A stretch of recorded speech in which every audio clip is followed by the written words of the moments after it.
to make lemonade. Okay. Let's go to work. That's the signal! Go, go, go, go, go! Six!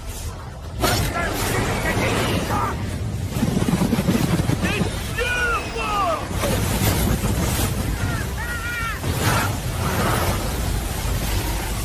Mother Nature just pissed her pants, dude! Wake up and hit the ground running. It's The Rush, presented by Willis Auto, with Travis Justice and Ross Peterson bringing you raw, unfiltered, and unapologetic talk about sports, life, and everything else that matters. No filtered, no fluff, just The Rush. What's going on, everybody? Welcome to the Rush Radio Show, powered by Willis Automotive and Land Rover of Des Moines. Big savings are here at Land Rover. Save up to $10,000 on select full-size Range Rovers and Defenders. Start your buying journey at willisauto.com. If you're listening on the audio stream at therushradio.com, the Rush Radio Android app, or the TuneIn app, thank you so much.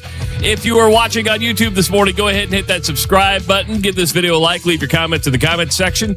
And, call the show at 515-517-2303 and follow us on our social media channels. What's going on there, Roscoe? Nothing. How's your Wednesday? Good. Very, very good. I got a decent night's sleep, I think, but I woke up at 1. I went to bed really early. Then I was kind of in and out, but for the most part, it's been good. You look like you got more life in you today. That's good. Yeah, feeling better, man. Good to hear. Right. Alan's having a good day. Did you see Alan's? Alan might be having the best morning. Did you see his message he sent us here on YouTube? Alan wrote in and said, I just farted so loud, I startled my cat. He jumped in the air. Day made. Farted so loud, the cat jump. He's off to a Wednesday. That's a hump day, my friend. You know, when you can make the animals in your house jump or take notice of your farts, you've done something. Even when the dog gives you the look. Yeah. Yeah. Everything okay over there? I heard something. I heard a noise. It wasn't. What was that? You go ahead. I'm good. Thanks. Thanks, Kirby. Damn. You know what? I think we have. We have something going on with the stream right now that you're not going through. So people can see us on YouTube right now, but they can't hear us they can hear me on the stream. They just can't hear you on the stream. It's not your fault. It's okay. Something updated on my computer this time. So during the break, I'm gonna have to give Owen a call and say, hey, what happened here? But we are live on YouTube, and everybody can hear you there. So that's great. We do have a poll up this morning. I just wanted to let everybody be aware of that, and I'm sure people are figuring that out right now. So if you're listening on the stream, you're only going to hear me. We'll get that figured out in the next break. But we do have a poll up on X because Brian Duax yesterday said, "Hey, we need to figure out what the special is yesterday." So we went with beers, THC, liquor, and I forget what else. Beer won. Does that surprise you that beer won? Yeah, I would have thought it was dead last, honestly. Yeah, I didn't think beer would go to the top. So Brian let us know this morning that here's the choices. You can pick from domestics, from imports, from seltzer, and single serve. Right now, domestics are winning. But if you want to vote, just go to our X page, and you can vote whether you want the domestics, the imports, the seltzers, or the single serve. What are you thinking? Took my brain a half a beat to figure out what a single serve was. Like a 40. Yeah, you're talking a 40. Like one of the big, yeah. Okay. All right, yeah. But the single serve for a moment, I'm like, what the hell is it? Do they, anyway. All right, now I'm surprised beer won. There you go. Maybe the single serves, maybe that's what people are into. Grab the single serves, take those to the course with you. I'm golfing today. Oh, really? Yeah. Going to a new place. Never been to the Ballard Country Club. Ballard Country Club? That's right. Tell me more. I don't know. Tell me more about it. Is the Ballard Country Club a 9-hole course, or is it a... I think it's 18. I thought I was playing at the Ankeny Country Club, the Ankeny Golf and Country Club, which I've played a couple of times. And that's a 9-hole course, but it's a fun little 9. I've never been to Ballard, so I have no idea what to expect.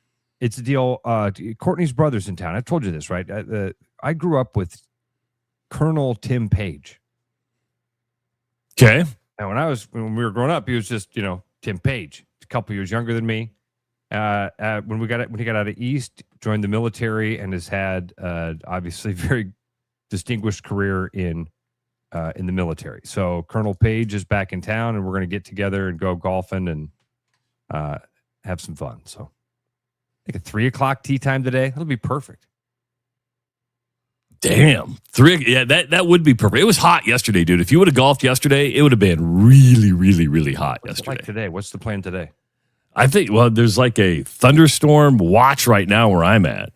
Oh, yeah. It's going to be raining this morning, it says. Yeah. 95, Tyler says. High of 87 today. And that's according to me. I don't know.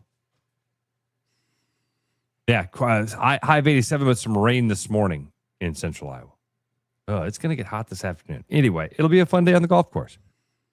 Have you been working through your sick? Yeah, I've been going to work every day. All right. Been going to work every day, so it's good. But yeah. Hey, did you watch the Indiana Fever game last night? No. I almost said, fuck no. Well, no, and that's fair. No, and that's fair. I don't envision myself getting any more into this league than I did when Caitlin Clark's rookie year. I'd go over and I'd watch a little bit. I don't. It's never going to get me back, Travis. I didn't watch it. So Stephanie White, there was some drama beforehand, and it's interesting. Stephanie White took a beating after the game where Sophie Cunningham was nearly decapitated by Dejanay Carrington. And a lot of people were offended by the way she did not come out in defense of Sophie Cunningham, and she took the online people were going crazy, and I blame the league for this because the league has never stood up and actually said anything. The league is inconsistent. Dejanay Carrington puts out a white privilege thread, but yet you suspend a coach who uses a common term in Australia. It's called protected species. You're like, racism has no place in the WNBA, but it's tolerated in one place and not the other. Here's Stephanie White before the game yesterday, Ross. So I'm going to keep us up during this, but this is Stephanie White before the game yesterday. It's more for an online community that's trying to create narratives that simply don't exist. Trying to create a fabrication or distortion of who I am, of what I'm about. Our players' success, our players' health and wellness, our players' safety is always a top priority for me. One of the things I pride myself on is my relationships with players.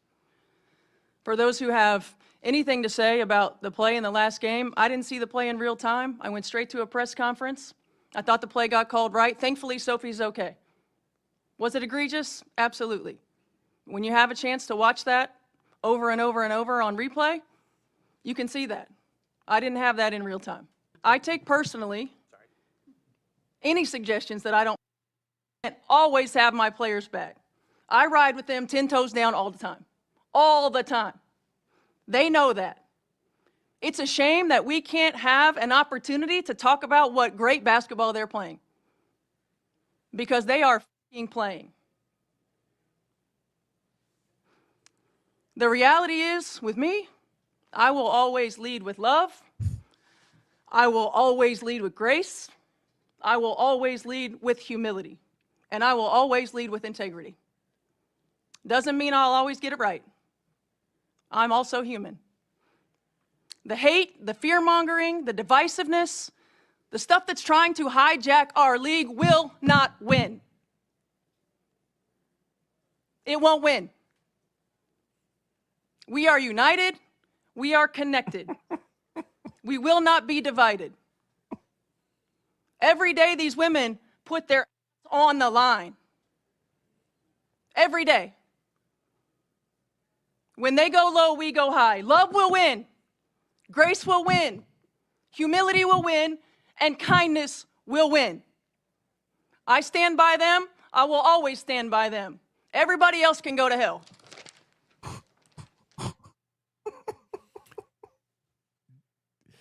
I was anxious to get your reaction on this because Everybody else can go to hell, but you're going to lead with love and humility and kindness. Travis.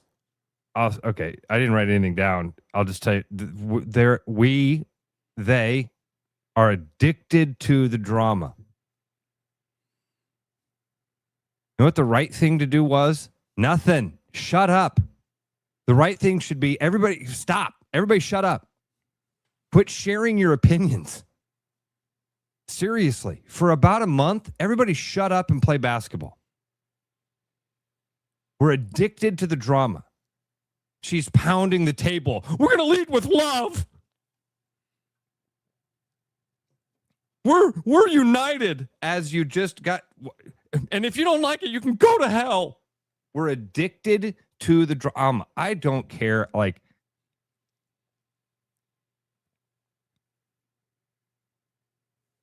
that is an absolute masterclass in irony.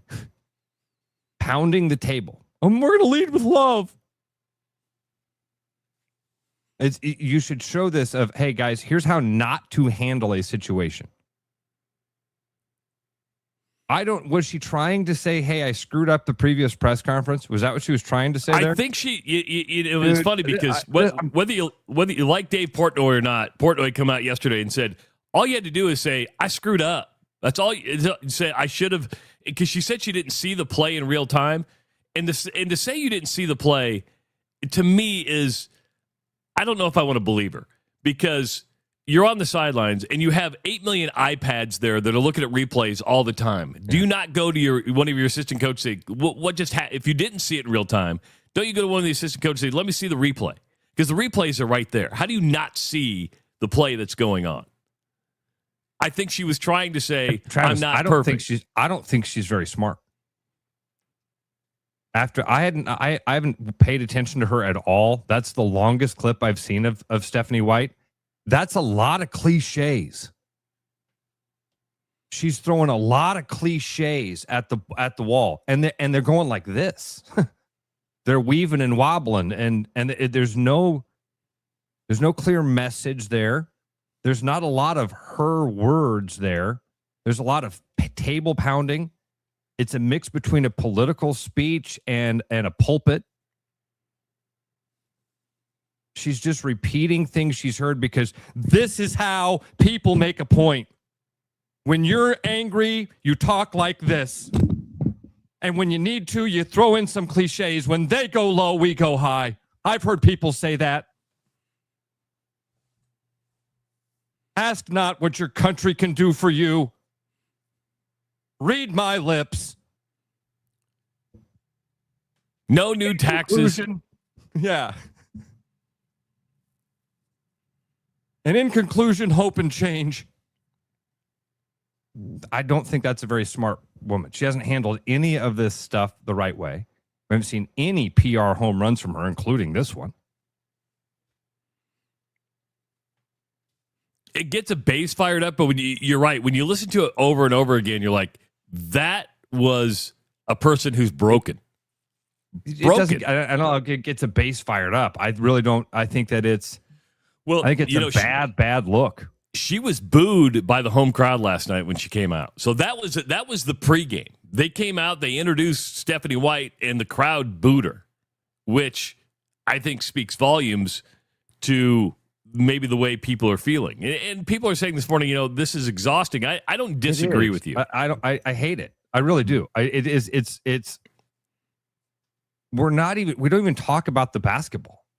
Which was we can't talk about the basketball because it's not great.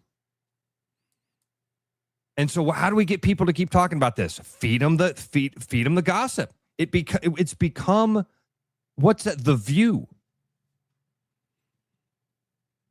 I see every now and again I'm scrolling along and I see clips of Piers Morgan. He's still on the air. And he's got this show now that's got this horrible delay. It's like a 7-second delay. So it just turns into people just, yeah, blah, blah, blah, blah, blah, blah, blah, blah, blah, blah, blah, blah. And then he goes, can I finish? Can I finish? Can I finish? Can I finish? Can I finish? That's what the WNBA is like watching Piers Morgan. What are we accomplishing? Who's winning the games? I know everybody's racist.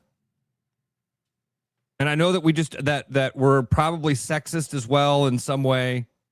And then I think a lot of us are transphobic, if I'm getting that message now from what's happening on the court. We don't ever talk about that because we can't.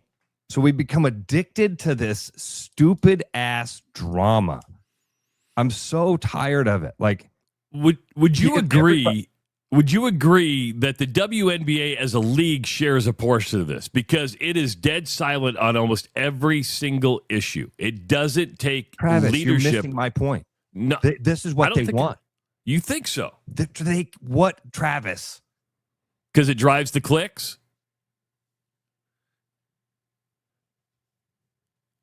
Yes, 100%. The WNBA is looking around. They're going, okay, do we want clips of Angel Reese missing layups online, or do we want clips of how divisive we all are? Pick a team. There and it's working. I mean, I can't believe you're still watching. I watched last night because I became interested after the Stephanie White press conference. And to be fair, last night's game was actually a lot of fun to watch. Both teams shot the ball well. There weren't that many missed layups. They spread the floor. Caitlin had 22 and 10.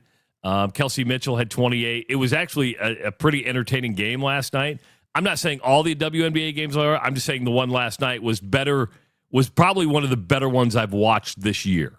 So it was the Stephanie White pregame press conference. I'm like, oh, I got to tune in for this just to see what's going to happen. Now, after the game, Caitlin Clark took to the podium and addressed the Stephanie White pregame press conference and what her coach is going through. No, there's moments that are really hard, and sometimes that's just the job you sign up for. But at the same time, like, it's okay to feel those emotions. And I just told her, like, I've been through the same thing. Like, there's been days where I've been really upset, and you can have the thickest skin in the world, but sometimes it does get to you. And, you know, I think our world is just like, we love to hate. We love to divide. Like, that's all we want to do. Like, nobody wants to see each other succeed. And I think that's a really painful thing for myself to watch. I feel like we need to do a better job at uplifting each other. And I can assure you there was no way we were losing this game tonight. And I told her that before the game. Like, there was no way we were losing this game for her. And, you know, it's tough. Like, that's my head coach. Like, I hated that our fans booed her before the game. That made me a little sick, to be honest. And you can disagree and this and that, and I get it. It's professional sports. People are going to boo. But, like, at the end of the day, that's our head coach. And we're going to ride for her. And we're always going to have our back. And that's never going to tear our locker room apart. So I just love her, and I feel for her because I know it can be a lot at times, and she does a great job a lot of times blocking it out, but there's other moments where it can get under your skin, and that's just being human, and that's just life. Like, there are tough days and there are tough moments, but just proud of our group. Like, I think we showed, like, what we're all about tonight. Like, we came out, we had fun, we shared the ball, and, you know, we played with joy and a smile on our face, and to be honest, we really just did it for her, and we did it for each other and the girls in our locker room. So, Ross, I'm going to ask you, does this make me sexist? And the answer is probably yes. Is this the difference between men and women? Men don't get caught up in, some do, but you don't see a lot of professional athletes or even professional coaches of men's teams get caught up in the drama like this. And there's drama with everything, but you don't hear lead with love, lead with passion. Is that the difference between men and women? Do I not relate to this because I'm not a woman? Dude, I don't even know what she said there. Like, that was just words. 10 toes down. Did she say 10 toes down or something like that? Yeah, she did. I believe so. That was Stephanie White that said 10 toes down. But, dude, I don't even know what to add to it anymore. Like, it is that a difference between men and women? I think so. I mean, women are going to have different emotions and more emotions. It's the drama. Even the way you started that, like, all right, so we had all this drama before the game. Then there was this really good basketball game, and after the game, we went back and talked about the drama. Most sports leagues that we follow, that just is something that you don't, does off-court, off-field drama, does it leak its way on? Yes. Do we find out about stuff? Yes. For the most part, is it like we're not? That's that. Yeah, that happened. Doesn't mean men aren't emotional. Doesn't mean men don't react really shitty to stuff. We're probably worse at reacting. I don't know if that's sexist or not, Travis. This is something, again, I think the WNBA is all excited about this. It keeps people talking about the league, and we're not talking about bad things about the league. We're talking about societal issues. It's exhausting, dude. Like, we need to ignore it. I swear to God, we need to ignore it. Otherwise, it's every day. Sexism, racism, transphobia, sexism, racism, transphobia. Which am I today? And I'm exhausted by it. It's not fun basketball. I don't care about the characters anymore. I'm done. I want to put this book, I want to close this book. I want to put it back up on the shelf and remember that I at one point opened it. It's not fun. And this and they're not solving racism. They're not solving sexism. They have no fucking clue what they're doing with this with this trans issue. So why are we spending it not my favorite thing. I'll just leave it at that. I'm not watching it. I'm tired of coming in here and having to talk about how racism and sexism and transphobic issues and is Royce White going to play against the women, or maybe who's the first round draft pick? The 6'8" trans lady from Europe or Royce White? We're a month away from football. Mike says, and Travis loves the drama. He lives for it. Ross, not so much. I don't think I live for the drama. I do understand in a way that, and I'm not saying Ross doesn't. This is where Ross and I probably disagree. I understand that it is a topic that people talk about, whether it's good or bad. I would be a fool to ignore it. I don't mean to bring Ross into it, but we do the show together every day. And it is... It dominates the headlines of the news. If you think we're the only show talking about this today, you're crazy. And it's the negative that dominated. I mean, Boomer Esiason went off yesterday. A lot of people have done it. But that's the design. I'm telling you. They're living in the reaction part of the world, not the action. The WNBA is existing in the reaction atmosphere. Does that make sense to you? 100%. It's not the action that we're talking about or caring about. It's all of this, the stuff that happens in this ancillary world.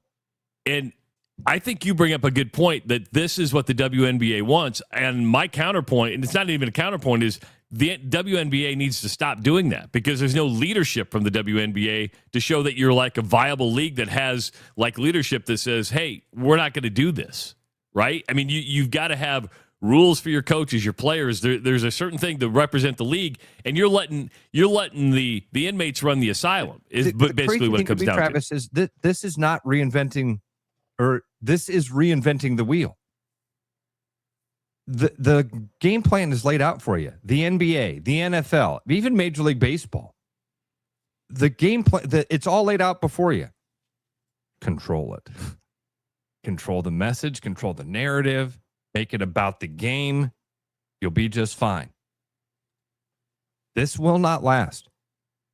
This will not last. I promise you. Because I think for one of the first time, I think I'm kind of on the front edge of society on this.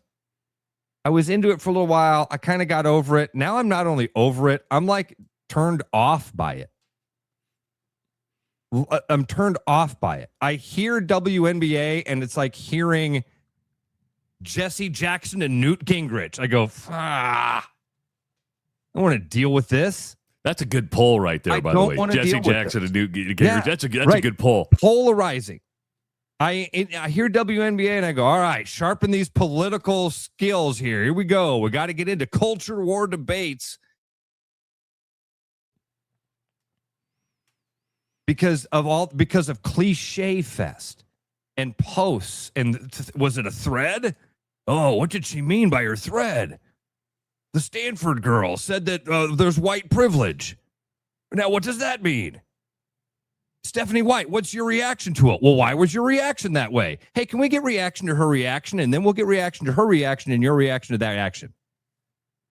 That's the world that I'm hearing here, man. It feels like I'm sitting at Ferris Bueller's neighbor's barber or whatever. Ferris Bueller's neighbor's barber. Did you hear about what so-and-so said? Did you hear about what so-and-so said? Before the game, so-and-so said this. When the game is over, what are you going to say about it? You know they're going to ask you about it. Are you going to say anything? I'm fucking exhausted by it. It's gross. We're getting nowhere. It's getting worse. Everybody's a victim, including Stephanie White now. When they go low, I get high. I mean, I go high. And everybody else can go to hell. I'm 10 toes down, leading with love. People like me. I'm a people person. Needs a little Stuart Smalley in her life. Again, it's just cliche fest. And Caitlin, who does it a little bit better, does the exact same thing. Oh, you know what? I told her before the game, I've been through this.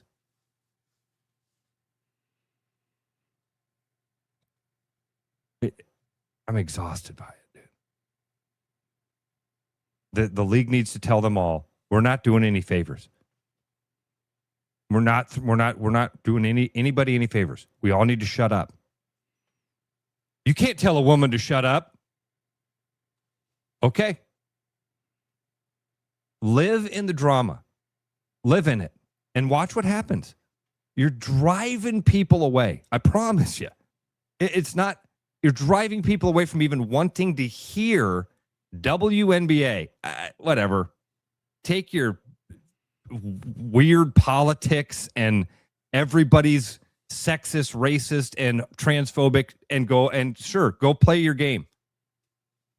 I have zero interest in it. I literally want to shut the blinds if they're playing in the backyard.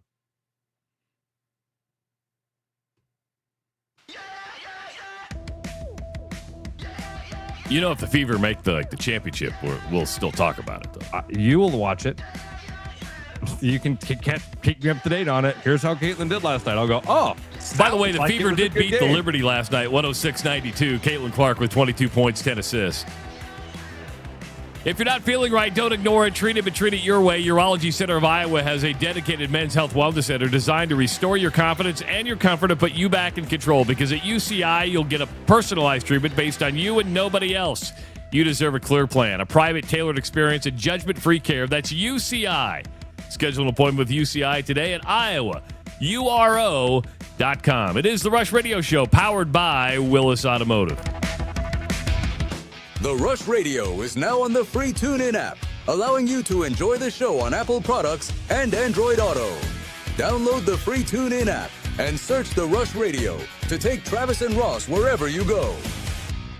With the Iowa Lottery's new Millionaire for Life game, you could win $1 million a year for life. That could make you a My Dream Job is No Job-ionaire, a front row tickets to every show-yonaire, a hire a personal glam squad for you and your bestie-yonaire. Yep, a little further. Or just to never run out of your favorite pickles-yonaire. With Millionaire for Life from the Iowa Lottery, And these. you can change your life for life. Play today. When you work with a company like Mr. Electric that goes above and beyond and makes the customer their priority, that is just a real joy to encounter these days. It was a fairly complicated project and it was intimidating. They made it look so easy and they were very professional, very clean folks. They thoroughly explain what they're going to do. It's clear that they're experienced and that they know what they're doing. Having professionals out there that can do that for me, that gives me a lot of peace of mind. When I'm meeting a new patient, I want them to feel comfortable knowing that odds are I've seen something like this before. From the moment a patient steps into the room to the moment the patient leaves the office, I think they're going to get a great experience. I think it feels good coming in and feeling like it's a community here, and you get to be a part of that community and get to be taken care of by that community. My goal is when they walk out of there to know that I'm fighting for them, I'm pulling for them. Schedule an appointment at iowauro.com.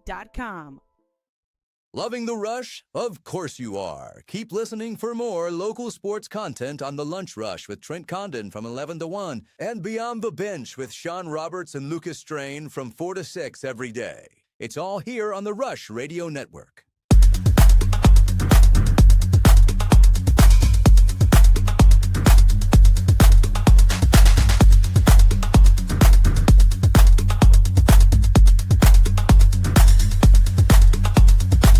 Hi, I'm Sean McFarland, Service Manager here at Mini of Des Moines. August is here, and that means back to school is right around the corner. We invite you to bring yours or your child's vehicle into any of our service departments for a complimentary multi-point inspection. Any make, any model, doesn't matter. Stop in and see us or visit us online at miniofdesmoines.com to set your appointment.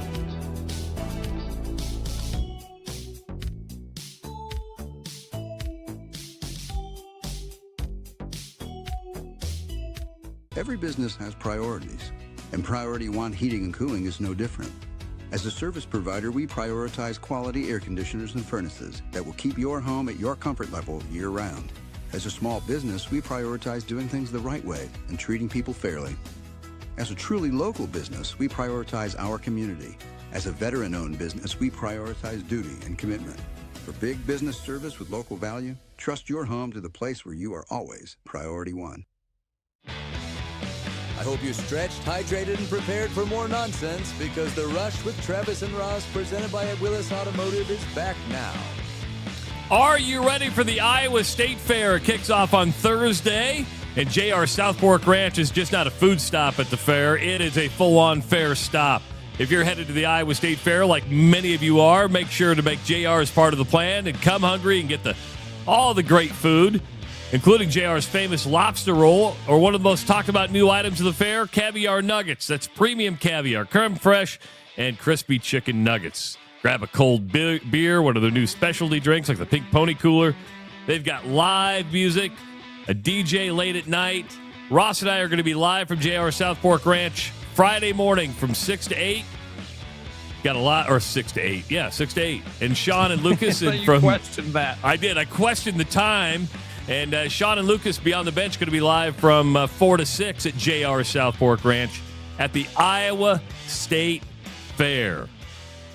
I'm ready for the fair. I like my 1 or 2 days I get in. That's all I need, but I've come accustomed the last several years going, is there anything that you have made like a fair tradition? Is there something that you make sure you have to eat, or is there something you would do with Angie? No. Dude, I like to people watch. That's really what I'm into. I'm into people watching. I like to find just the weirdness, the difference, the different people that come. Not to stereotype, but just go, oh, we all come from different walks of life. Different walks of life. I think the best place, that's a tough one. The best places to people watch at the Iowa State Fair. The Midway has got to be up there. Now, again, you get a lot of kids. You know what I mean? You get a lot of like younger group there. Yeah. But the people watching at the Midway is a different class. The Bud Tent. Across the street from the Bud Tent, they've got some like benches there that people put their loved ones' names on. Sit on those benches and watch the Bud Tent from afar. The Depot. The Depot is kind of people my age. That's their Bud Tent. The Bud Tent is for people 55 and above. And the Depot is for people in that like 30 to 55 range. Okay. And then I think that the people that are under 30 are doing the craft beer tent. Craft beer tent's not good people watching, though, because everybody down there is minding their P's and Q's. You know what I mean? Yeah. People watching means you want to see some oddities. Doesn't mean just mean people. It means you want to see oddities. Yes, 100%. I'm into the oddities. That's what I love about the fair.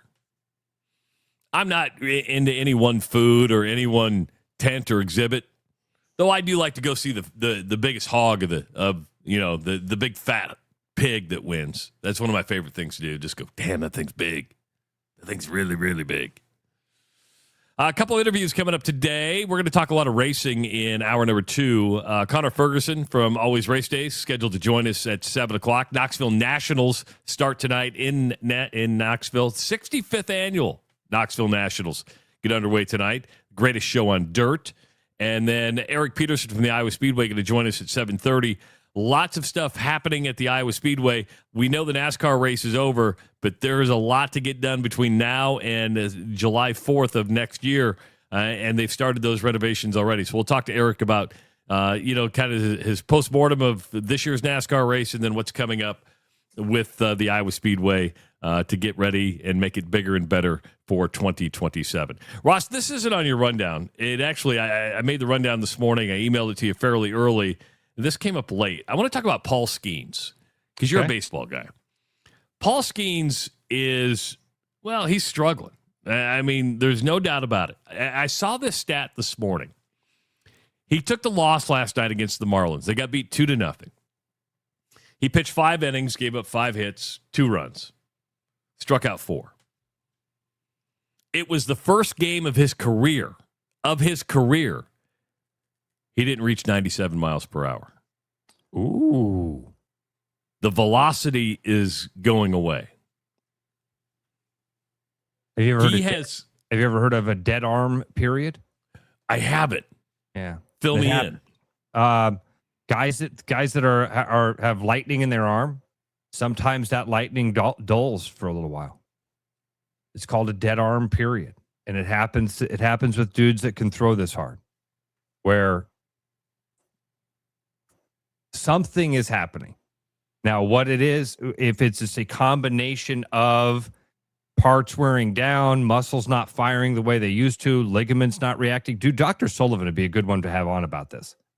I bet he could give us a really good breakdown about what's possibly happening there. Yeah. Because it's just it's a cumulative effect of a lot of different things. And this is known as a dead arm period for pitchers. Doesn't happen to everybody, but every now and again, and it usually doesn't last, a season. But August, he probably isn't going to spring back this year. Rob wrote in, he said the steroids are wearing off. Now, this is a kid that was throwing like this as years ago. He can get it up there. I don't think this is steroids wearing off. I think that this is a dead arm situation. Where does that surprise you that it was the first time in his career he hadn't hit 97? Yep. It's an eyebrow-raising. Eyebrowsing. I like that. Now, in his last 4 starts, he's got 3 losses and a no decision. His ERA on the year is 3.88. He's given up 66 runs and 14 home runs. You look at his career, year number 1 in 2024, his ERA was 1.96. Last year was 1.97. It's 3.88 this year. That's the big one. The wins and losses is such a strange stat because he plays for the Pittsburgh Pirates. They're not a great team. He's going to have more losses than he has wins. What's his record this year, Travis? 9-11. 9-11, right? Yeah. Now, he's already given up a career-high 66 runs. Last year, he gave up 45. Year before, he gave up 31. Already given up a career-high home runs. He's given up 14 this year. He gave up 11 last year and 10 in 2024.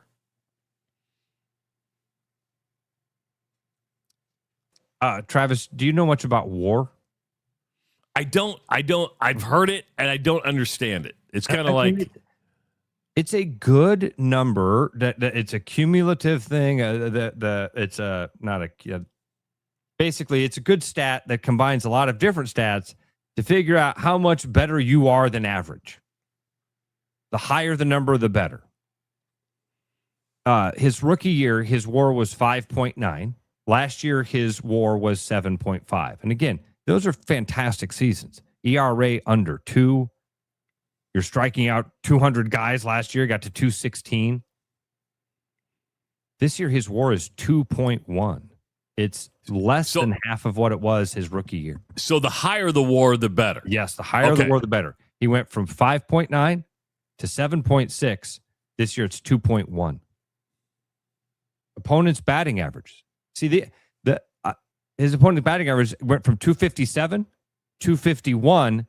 This year, 290. I'm sorry. That was opponent's on base. Opponent's batting averages were under 200 his first 2 years. 198, 199. This year, 228. That's not horrible, but that's a step up. Something not having the year he'd had. Interesting. No, I had not heard that about Skeens and didn't know that he was having. Again, don't look at the wins and losses, but those other stats, he's not having the year he normally would. And then when you throw velocity decreasing on that, that's going to add to it a little bit. I never heard of the dead arm, or what'd you call it? Is it not a dead arm? Yeah, dead arm. A common condition where a pitcher or thrower temporarily loses velocity, control, and sharpness. The arm feels heavy, weak, or unresponsive. And there's a quote: "There's nothing behind the ball, even though there may be no sharp or severe structural pain." Causes for dead arm are muscle fatigue, overuse, micro trauma or labral irritation, and poor mechanics. The poor mechanics, I feel like, is probably the least of it because you've got so many eyeballs on that. I mean, you have so many eyeballs to go, wait, you were doing this, now you're doing this. This is coming out. That used to stay in.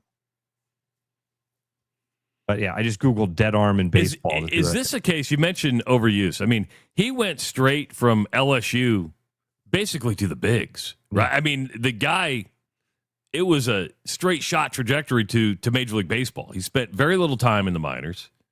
I mean, this is his third year in the league.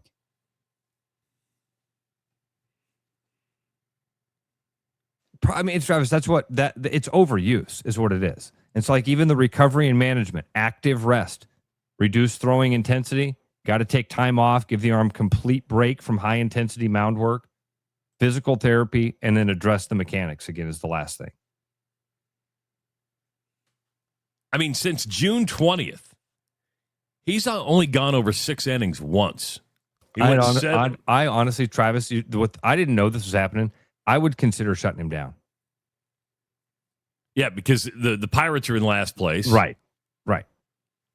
Not going to do anything. You're not going to make a big run. The only thing you're going to do is extend how long you have to deal with this.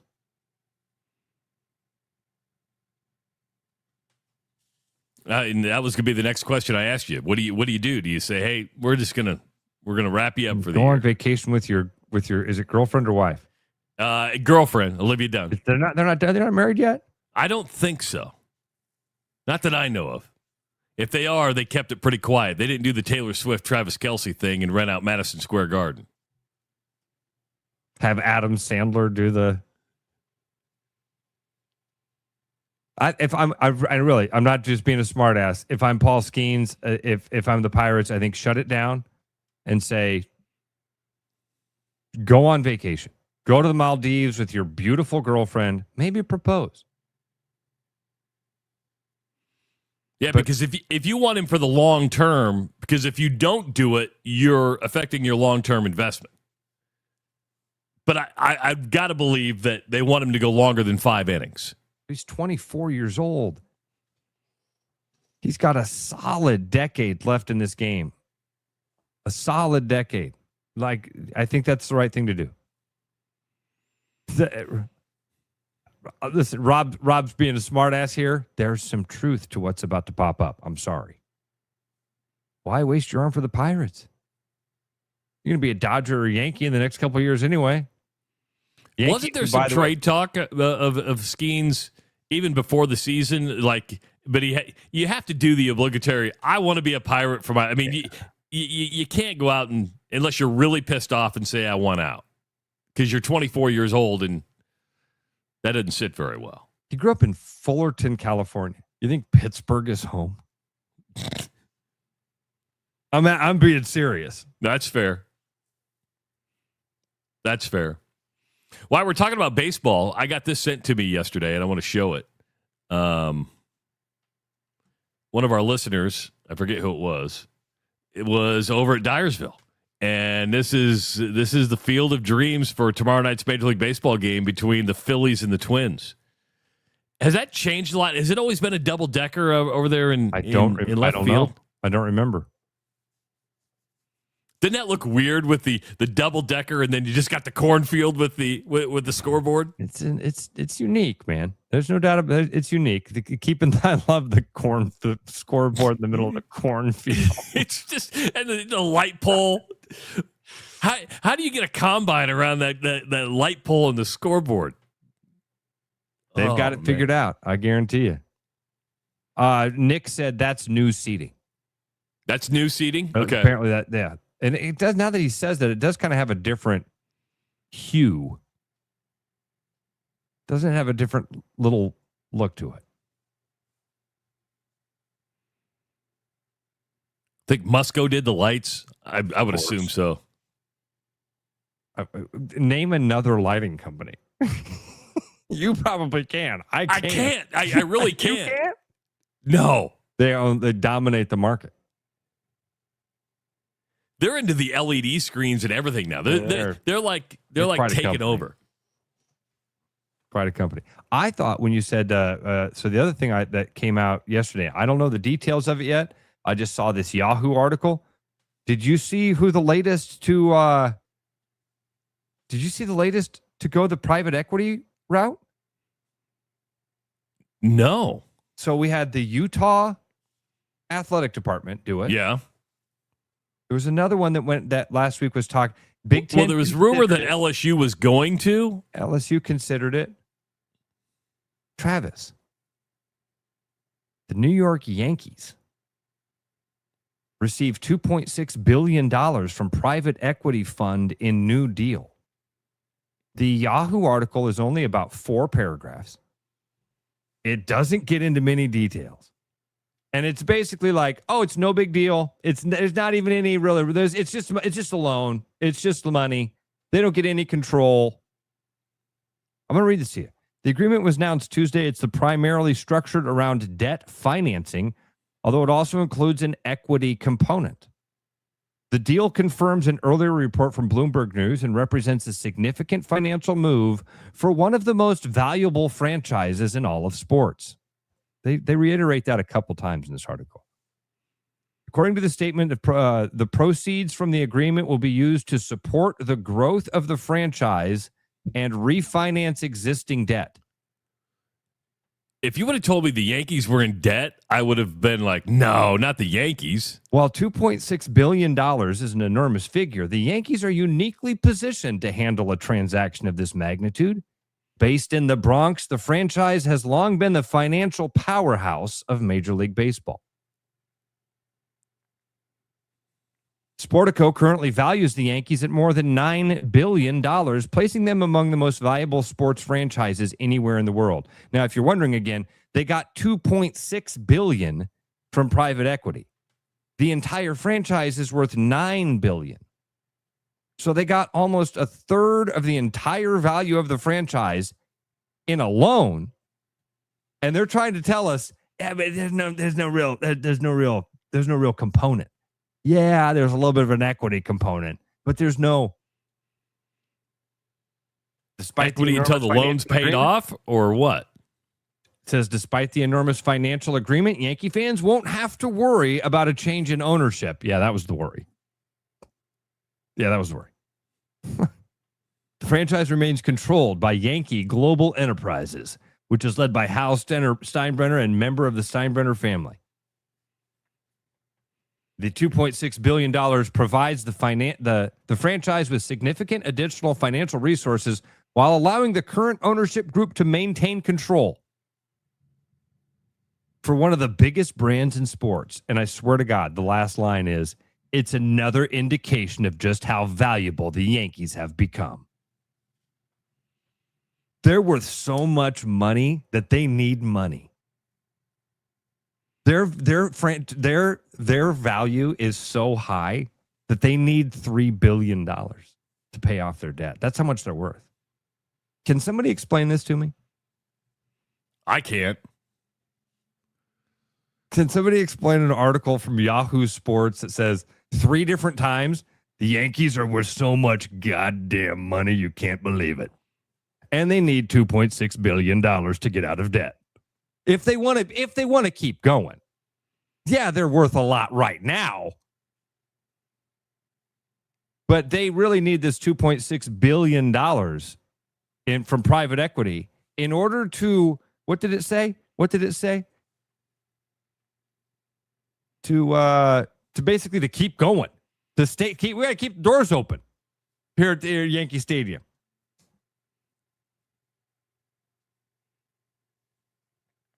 Got to keep the doors open, man. It's going to allow the current ownership group to maintain control. Is this so they can go compete with the Dodgers on payroll? I'm just curious. Allows the current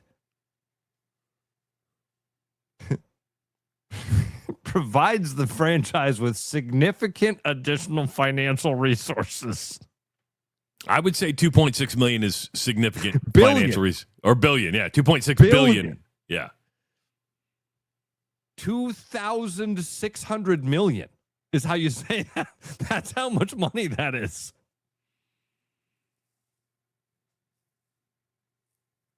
Man. Pretty soon, private equity is just going to own everything. First, it was tech. Then they would go in with other businesses. I mean, they're like leeches, man. They're like from Utah. They're going to own the Utah. And we're like, oh, that's an interesting experiment. Wonder what that's going to look like.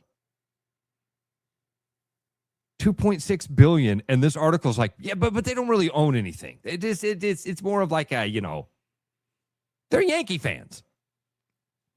If you don't think they did this to make more money off they expect that 2.6 million to 5x or 10x, right? I mean, at least that's what I would think. Because private equity is to, make money on the back end. I give you money, you make me more money, and if you don't make me more money, we make changes to make sure we make more money. The agreement allows the Yankees to refinance existing debt and enables them to pursue growth opportunities. The franchise is worth $9 billion and they didn't have growth opportunities? They needed to refinance existing debt and needed cash to grow? The New York Yankees? Travis, what's happening? What's happening? I don't get it. I don't understand it either. I would like to know where the debt is.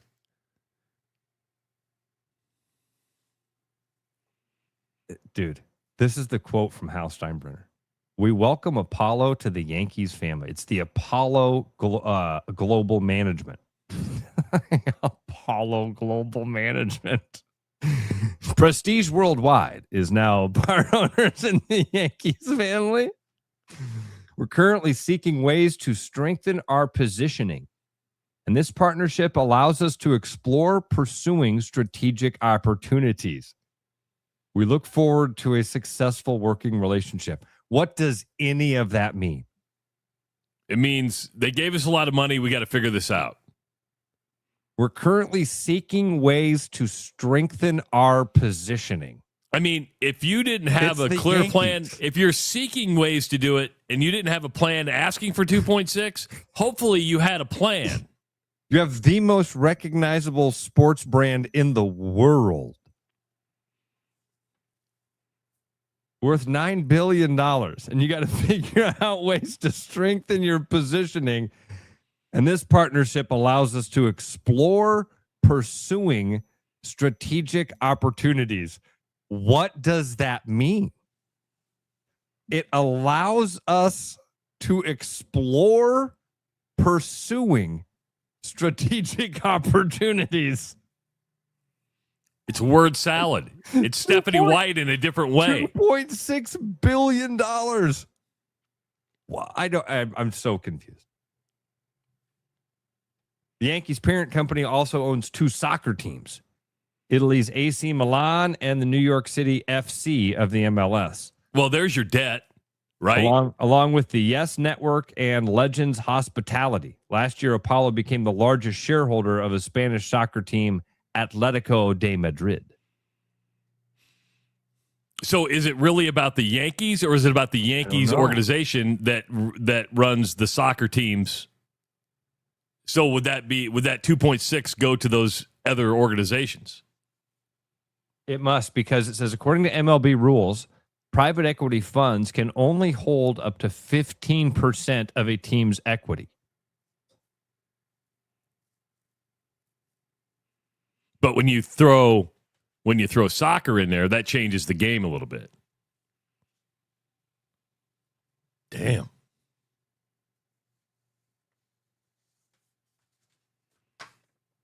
Everybody wants money, even the Yankees. That is just, it's wild to me that it went from Utah, which it was like, Utah. Again, that'll be a fun experiment to watch. I wonder how that's going to play out.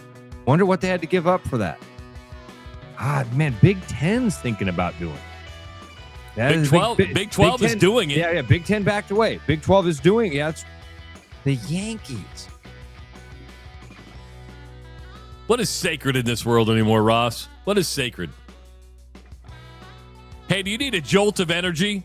Monster Ultra 2X from Atlanta Coca-Cola Bottling Company has it. You know it. You recognize it. That crisp white can only means one thing: Monster Energy Ultra. With 0 sugar and a clean, refreshing taste, Ultra delivers the energy you need without weighing you down. Whether it's an early morning, a late night, or anywhere in between, Monster Ultra is ready when you are. I know we're going to get to Connor and do some racing stuff in this second hour. Real quick, Dusty asked this question. You're the construction guy. I need to know if you've seen this. Did you see the video of the guys dropping the giant scoreboard on the basketball court? Oh, bad rigging? Travis, I don't think they had it rigged. Oh. They were, it looks to me, dude, like they were trying to raise it up with 2 scissor lifts. No! You got to see it. You got to see it. I'll see if I can find it during the break. All right. If I find it, I'll send it over to you. It is the Rush Radio Show, powered by Willis Automotive. The Rush Radio is now on the free TuneIn app, allowing you to enjoy the show on Apple products and Android Auto. Download the free TuneIn app and search The Rush Radio to take Travis and Ross wherever you go. With the Iowa Lottery's new Millionaire for Life game, you could win $1 million a year for life. That could make you my dream job is no job, you know. Front row tickets to every show, you know. Hire a personal glam squad for you and your bestie, you know. Yep, a little further. Or just to never run out of your favorite pickles, you know. With Millionaire for Life from the Iowa Lottery, And these. you can change your life for life. Play today. At Iowa Floor Covering, we believe great floors start with great service. Whether you're looking for a plush carpet, durable LVP, timeless hardwood, stylish laminate, or beautiful tile, including custom tile showers, we'll help you find the perfect fit. No pressure, no pushy sales tactics, just honest guidance from a team that listens. DIY Weekend Warrior, we've got the products and advice to set you up for success. Iowa Floor Covering, floors you'll love from people you can trust. There are a lot of reasons to want a self-driving mower from Iowa Mobotics. Being automated gives me more time to do my hobbies. I travel so much for work that I don't have time to take care of the lawn, but I still care about how it looks. And I'm just lazy. Gives me time to work in the wood shop instead of spending it on the mower. It works in my schedule. And I just really hate doing it. No matter your reason, with Iowa Mobotics, spend less time mowing, more time living. It's Marion with Willis Volvo Cars, and back to school season is here. We just want to make sure that you and your teen driver's vehicle is ready for the road ahead. For the entire month of August, we will be offering free multi-point vehicle inspections, any make or model.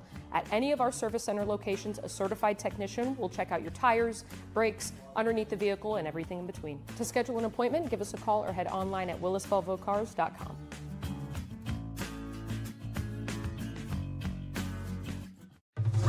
You love the Hawkeyes. You love hot takes. Combine them after every game this season with the Black and Gold Rush on the Rush Radio Network. The best bread is made from scratch, freshly baked with locally sourced ingredients and love. At Big Sky Bread, we take great pride in our delicious products. We know you'll enjoy them almost as much as we enjoy baking them. Try our newly rebranded granola. Specially handmade, our amazing granola makes for a delightful treat. You can order online, purchase at local grocery retailers, or find us at the downtown Des Moines Farmers Market every Saturday. We look forward to serving you. For people who like to save money. Do you or a loved one suffer from chronic overspending, getting less but paying more? Then you may have a case of big HVAC. Now is the time to try Priority One. We set our own prices, which means you pay for what you need, not for anything else. And if you need a heating service or a new furnace, now is the time to try Priority One. Side effects of Priority One include increased happiness, extra peace of mind, and bonus cash for whatever you want. Please use responsibly. Every business has priorities, and Priority One Heating and Cooling is no different. As a service provider, we prioritize quality air conditioners and furnaces that will keep your home at your comfort level year-round. As a small business, we prioritize doing things the right way and treating people fairly. As a truly local business, we prioritize our community. As a veteran-owned business, we prioritize duty and commitment. For big business service with local value, trust your home to the place where you are always Priority One. Hi, it's Noel. At Fiscus Jewelers, we're honored by the fact that our customers continue to come back on purpose, and that trust means everything to us. For years, we've been privileged to be a part of life's most meaningful moments, and we never take that responsibility lightly. We proudly offer the largest inventory in Ankeny, cutting-edge custom designs, including free CAD drawings, and a team that takes the time to get it right. Thank you for choosing us year after year. Fiscus Jewelers, your jeweler for life. Keep your edge with Body Armor Sports Drink. Bold flavors, electrolytes, and hydration that goes the distance. Grab Body Armor before the grind, during the game, and after the win. Body Armor Sports Drink. Hydration that's real and better for you. Pick up Body Armor Sports Drink on your next grocery store run or convenience store trip. The Rush, presented by Willis Automotive, is back because apparently Travis and Ross have even more to say. Hour number 2 of the Rush Radio Show, powered by Willis Automotive and Willis Nissan. Drive the 2026 Rogue for just $229 a month. A sporty crossover with impressive tech, comfort, and a value at a price that's hard to beat. Check them out at willisauto.com. If you're listening on the audio stream at therushradio.com, the Rush Radio Android app, or the TuneIn app, thank you so much. Watching on YouTube, hit that subscribe button. Give this video a like. Leave your comments in the comments section. You can call the show at 515-517-2303. And, of course, follow us on social media. Before we get to Connor, I saw the video, Ross. That's probably not the proper way to bring up a scoreboard. They were using a scissor lift, but if you look, they had a pulley system that was also attached to it, and it was clamped, and the clamp came undone. Oh. And once that fell, the weight did not support the scissor lift, and it's a lesson on how not to do something. No kidding. Man, I'm glad that the guys in the scissor lifts didn't get hurt. I mean, the way that thing came crashing down, I guess it damaged the court as well. Yeah. So you're going to have to probably do a total gym refloor, new scoreboard. And there's a contractor that's in charge of that's going to be paying 100% of all that. That's why you have insurance, but probably don't get another job after that with that school district. If you get a chance, repost the video so people know what we're talking about. But yeah, it looks like it's in a high school. They're trying to just put up a scoreboard. It's not a jumbotron, but it's a pretty big video board for a high school. For a high school, that's big. That's really big. And it's let's just say it's not up. Tonight in Knoxville, the start of the 65th Annual Knoxville Nationals. Joining us on the Rush Radio Show, powered by Willis Automotive. And I hope you understand what a special appearance this is. I really try. Well, I hope you understand. I was listening to Sean and Lucas the other day, and because Connor Ferguson was on with them, and they were giving you shit about not being able to get up early, and here you are at 7 a.m. and you're with us. Did you just stay up? Yeah, don't tell anybody. I don't get much sleep as it is, so this week of the year at least. Let's just kind of talk about your schedule for a minute, and then we'll kind of get into Knoxville and the Nationals, right? Because am I right? Last night was Marshalltown on Tuesday nights? Yes, that was a new race they added this year. Marshalltown wanted to run a sprint car race. They haven't run sprint cars there in 37 years. So everything was new to them last night. They were in a 360 race. Usually last night is like the day everyone takes off and goes and parties, more so than normal after the races, I should say, because there's parties every night here. It's like a music festival on steroids. But yeah, so it was Marshalltown was last night. The day before was Oskaloosa. And then the 4 days before that was Knoxville stuff. And then the next 4 days are Knoxville stuff. So are you in a hauler right now? What are you in a trailer? Yeah, I'm in an RV. I had my sponsor over here, Horsepower Hydration. I was going to try to put it in the back of the video, but we did the 3 screen, so it did cut it out. Oh, it got cut out. I do see it. Okay, yeah. It's just over your shoulder, though. I can see what you're doing. I was going to do it discreetly. Give your sponsor a plug. What is it? Horsepower what? Yeah, Horsepower Hydration. It's a electrolyte hydration thing you put in your water app. Some right here, and keeps you hydrated. It's filled with electrolytes, sodium. I don't know all the health stuff with it, but it definitely makes me feel a lot more refreshed. And it's hot out, so we definitely need that. I'm tired of this humidity. It's like sticky hot out, and it's getting on my nerves. So are you in an RV in Knoxville right now then? Yeah, RV in Knoxville, actually behind the Hy-Vee, about a block over from Dingus. So real close enough prime real estate. Close enough to stumble over. All right, so then explain to us what happens with the schedule here, because they'll actually be out on the track today doing some stuff, right? Yeah, so it's the Knoxville Nationals. It's literally 4 days of qualifying races to get into Saturday night. So Wednesday and Thursday, they split the field in half. So half of them go Wednesday, half go Thursday. There's 100 drivers competing for 16 lock-in spots to the A, and 10 more that lock into the B main on Saturday night. The other 75 have to go race on Friday for it's the top 4 on Friday night, go to the A main. 5th place, instead of starting in the A, starts 11th in the B. So it's a huge difference between one spot there. And it creates a hell of a weekend. So yeah, I heard you with Sean and Lucas. It kind of take me play. You said every single night is important, and I'm a race dummy. I go and watch them go around, and I love the speed because it's incredible to watch. But just take us through the Wednesday, Thursday, Friday, and how important it is. So you mentioned the top 4 tonight, top 4 tomorrow as well. So the top 16 points after Wednesday and Thursday. I'm sorry, I'm doing a poor job explaining this, but you're fine. You've been up all night. You've been at Dingus. We get it. Yeah, I got excuses, right? So the top 16 in points on Wednesday and Thursday lock into Saturday night. Friday is the only one that's the last 4 spots that are available. Okay.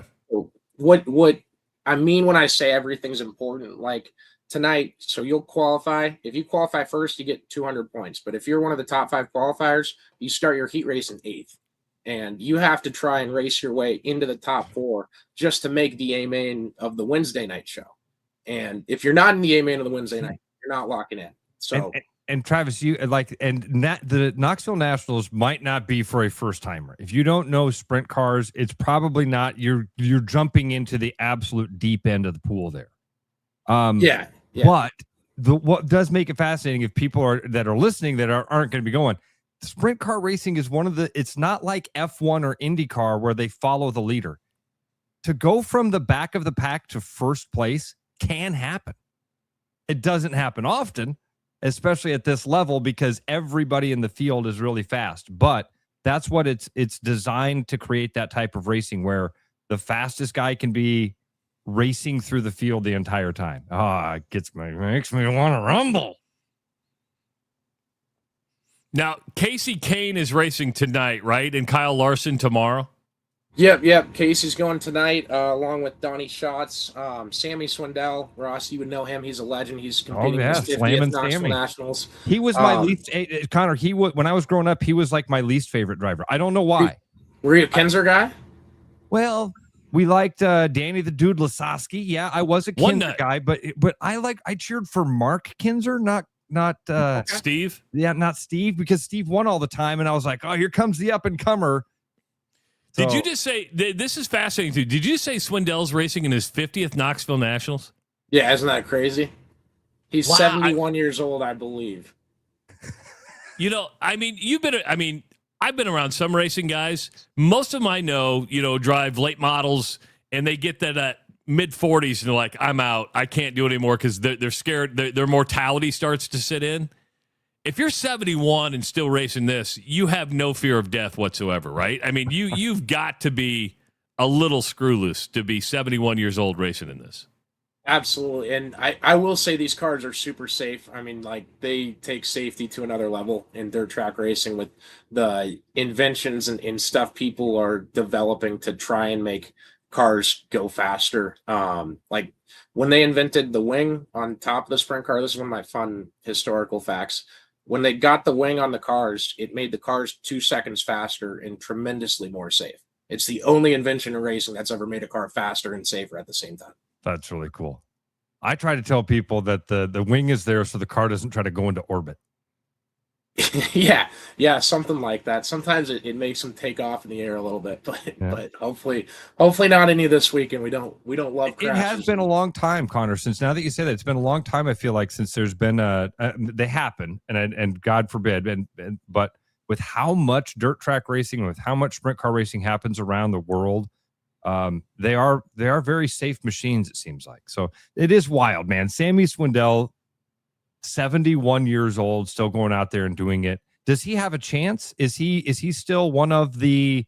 I mean, can he run with? Donnie Schatz has won several.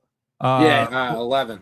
11 shots. Yeah, he's won 11 Knoxville Nationals. The record is 12. That's Steve Kinzer. Steve Kinzer has 12. Okay, and Donnie Schatz is definitely in the running here this year to pull off another one. What about Rico Abreu? I saw Rico had a win not long ago. He's one of the more fascinating guys. Rico's running good? Yeah, Rico's running great. My other sponsor, Chris Weiser, is actually a sponsor on his car, and I got a Chase Briscoe shirt on right now. He's on Chase Briscoe's car as well, so big shout out to him. I appreciate him more than y'all know. But yeah, Rico's running tonight as well. There's a ton of heavy hitters tonight. It's going to be a fun show. Yeah. If you were to put money on who you think's going to win the whole thing, who do you got? You don't have to make me do this. This is how this is going to go. I'm going to pick a guy who's going to have a great chance. He's going to wreck or be very slow, and it's all going to be because I picked him on the show. So then do this. Then give us a list of names that people should watch for. Oh, that's even worse. I'm going to jinx like 6 people. I got it. David Gravel's going to be tough to beat. Ryan Thames is up there as one of the favorites. Rico is too. Here's my deal with Rico is he's tremendously elite. He had the best car of the night at Eldora. It's like the second biggest race of the year, the second major, right? I don't know what the golf equivalent is to that, but I know majors, right? But he just can't win the crown jewel A main. Like his car he was charging through the field, got up to second, and it was like his car stalled out. He lost his tire, something that just, whether it's luck or just racecraft, like there's something that just misses for Rico. And maybe this is his year. He's been strong leading up to this season. Last year, Rico was my pick going into the whole week. This year, it's kind of up and down between who I think can have speed and then where was I going with this? So you gave us 3 names, but I missed the first one. You said Ryan Thames, Rico Abreu. Who was the first name you said? David Gravel.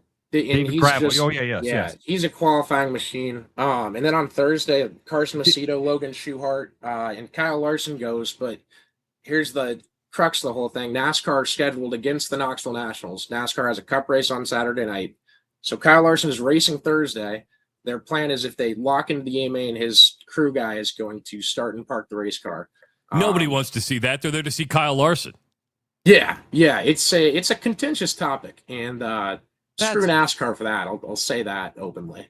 Well, I think can I throw some blame around there? I mean, honestly, I like Kyle Larson. He's but if you can't compete on Saturday, I don't like any of the players here. I don't like NASCAR for scheduling. I don't like Kyle Larson for double booking himself, and I don't like the fact that Knoxville is going to say, "Yep, if the car qualifies, anybody can get in and drive it because it's the car that qualified." That I don't like any of that.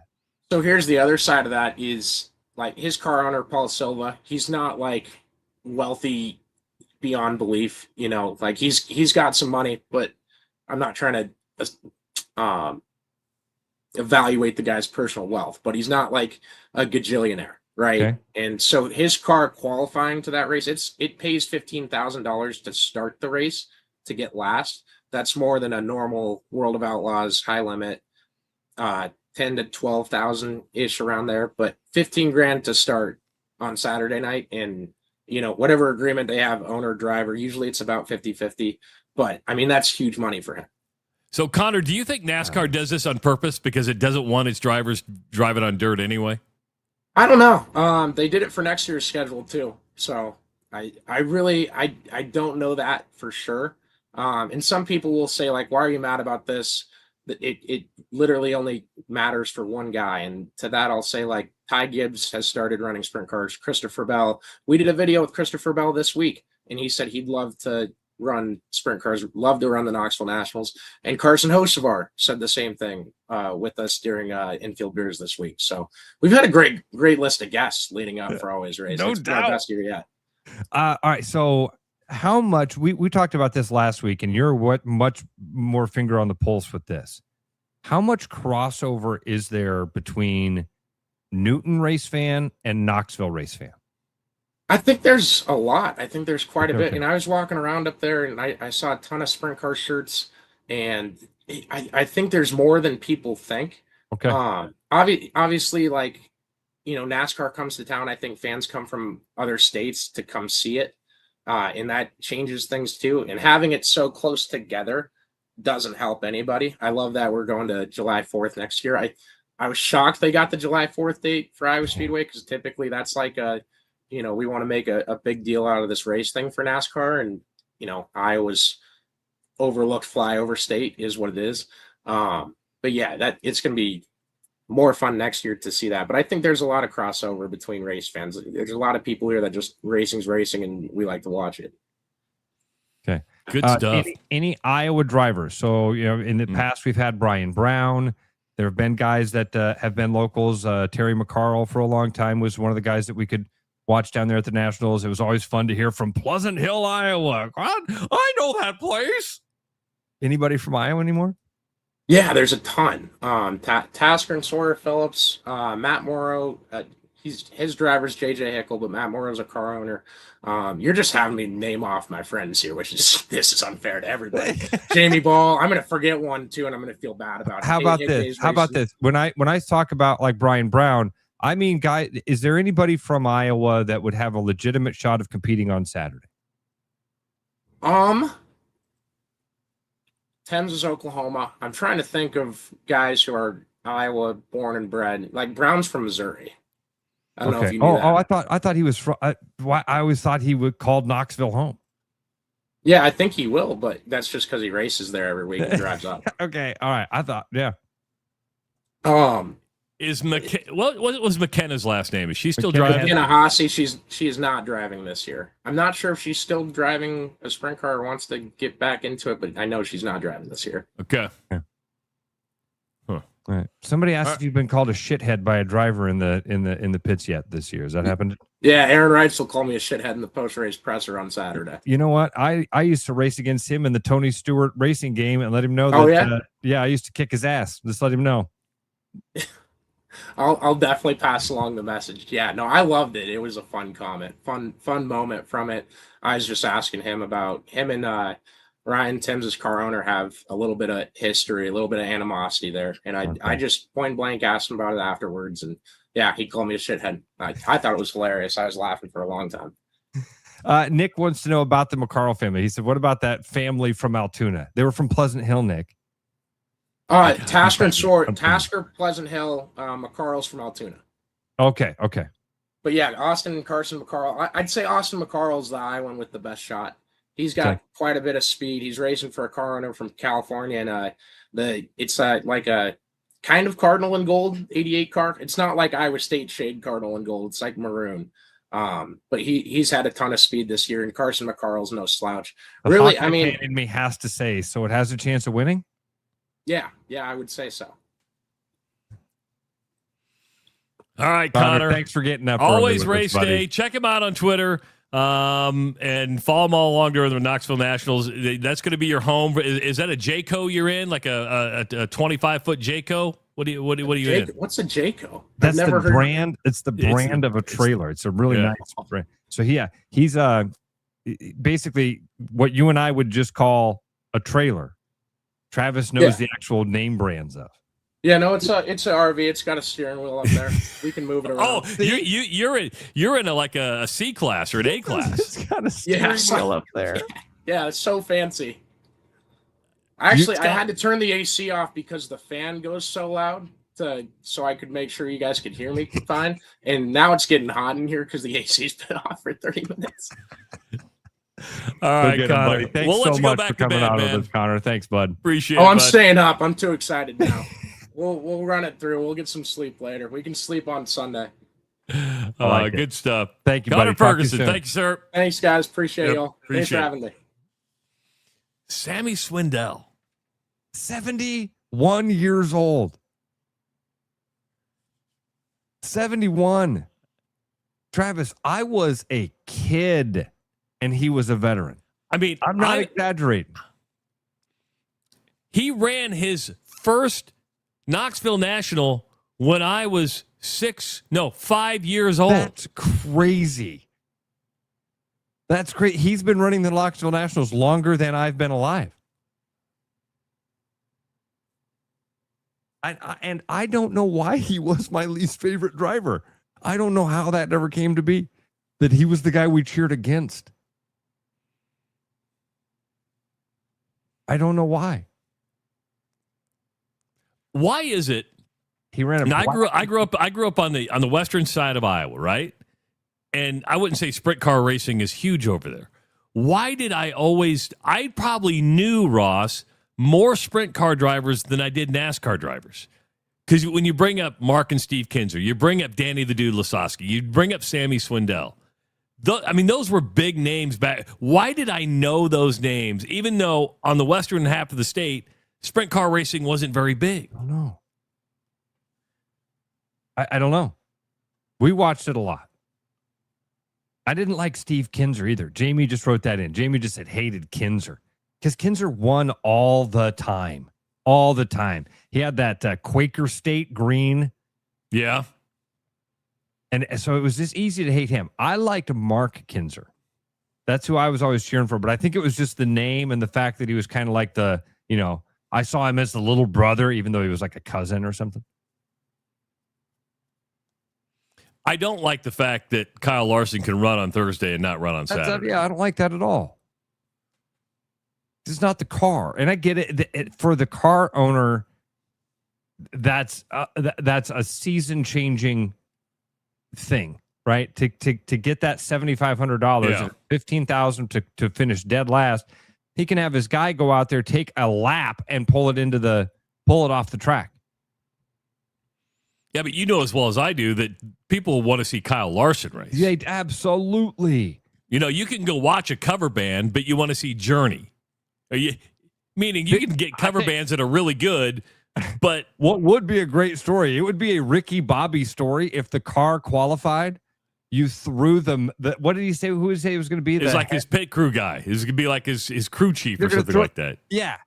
And think if he goes out there and actually competes. Shake and bake, baby. Oh, Shake and baby. bake. Oh, the place would go crazy. I don't think that. It's not something you just step into. I think I was there, Travis, when Donnie Schatz won his first. So my mom, somebody in my mom's side of the family is in like the Wisconsin sprint car, maybe even in this sprint car Hall of Fame. Maybe in the real sprint car Hall of Fame. I like a distant uncle or something raced sprint cars. And when Donnie Schatz won, and he's from Wisconsin, I feel like we went down to the pits and he went over and he had just won his first Nationals. Now he's won 11. People don't like, why is this true? Jake wrote this in. This is exactly right. People don't like consistent winners. Ross, you bring it up all the time. Raise them up, tear them down, raise them back up. That's the premise. You love you like Kurt Signetti in Indiana right now. If they keep doing what they're doing, you're going to hate them with a passion. I'm probably kind of done. They've won. They don't need to win anymore. But you asked that, but you're the one who brings it up all the time. Raise them up. You're tear right. them down. You're right. That's exactly what it is. The Patriots, Tom Brady, raise them. Great story. So many drafted 7th round out of Michigan. All of a sudden, you're like, I hate Tom Brady. I hate the Patriots because they win all the time. Yankees. Look at any. Caitlin Clark's going through it. Cowboys and Yankees haven't won for a long time. Still hated for winning. That's a pretty powerful brand when you're still hated for winning. That is. You're right about that. Wow. Did anybody ever hate the Packers so much because they won back in the day? Do I have to tell you my Packers story? It'll take 2 or 3 minutes here. Okay, sure. So we're up in Wisconsin, and I meet Jeff, who owns a lot of the land that we're camping on. It's my cousin's cousin. He's a genius. He was a retired professor from NC State. He's a genetics professor. And we're talking sports. He's like, "Well, tell me about your show. Tell me what." I said, "It's a locker room show. It's sports adjacent. We start the show, try to talk about sports. A lot of times we talk about boobs. My diarrhea, like we bidets. talk about our life, whatever it is." And I said, so I told him my Wisconsin sports fan theory. I said, there's a fascinating thing I've noticed with Wisconsin sports fans. There's a monotony that happens. You're all the exact same. That's the wrong word, but you're all the same. Every Wisconsin sports fan is a diehard Packers fan, a diehard Wisconsin Badgers fan, a diehard Brewers fan. There's no, you get in a friend group, there's no, my favorite team is the Cyclones, my favorite team is the Hawkeyes. Everybody's a Badger fan. And this guy says to me, he goes, "Well, what about NFL? You're in Iowa with no pro teams. What happens there?" So people just pick their favorite teams. I got a buddy whose favorite team is the Colts. I got a buddy whose favorite team is the Chiefs and the Packers and the Bears, the Vikings, Broncos, you name it. Broncos is a good one. He says, well, why? He says, what I don't understand is you have the opportunity to pick. You're not tied to anything geographically. You have the opportunity to pick. So why wouldn't you just make the morally correct decision and pick the Packers? And pick the Packers.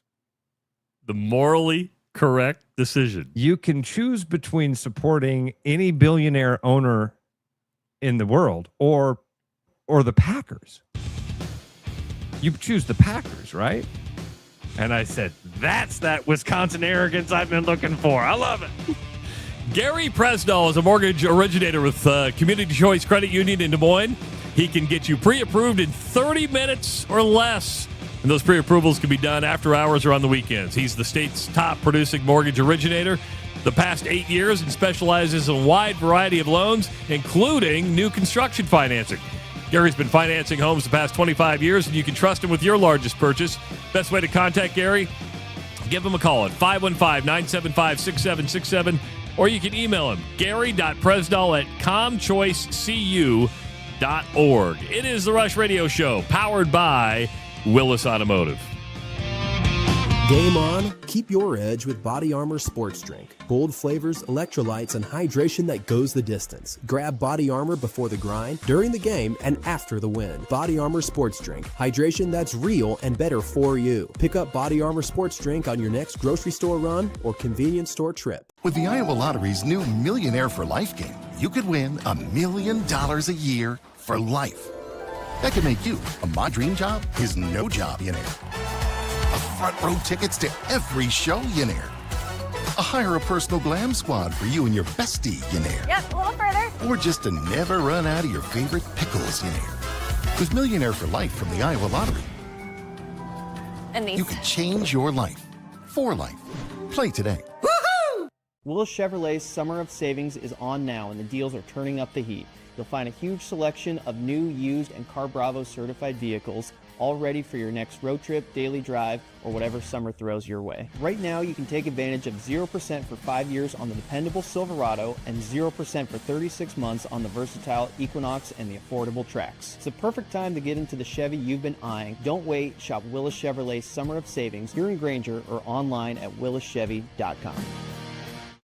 Another day in paradise. You said it, buddy. Wait, hush up, it's him. With over 20 years of experience, Bats and Bugs Pest Solutions can help. I don't like the sound of that. Whether it's birds in your dryer vent, ants in your kitchen, or bats in your attic. Did you just say bats? Call us today and see how Bats and Bugs can help prevent your home from becoming their home. Not good, not good. Well, it's been nice knowing you. I'm out of here. Bats and Bugs Pest Solutions. Even the pests know.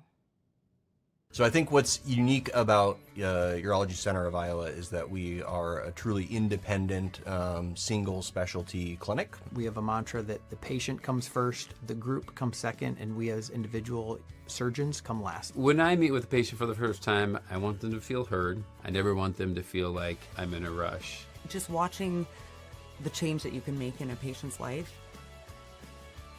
it's everything. Schedule an appointment at iowauro.com. I like to buy America, from hometowns near and far. I'm pursuing happiness, doesn't matter who you are. That's the real thing. Loving the rush? Of course you are.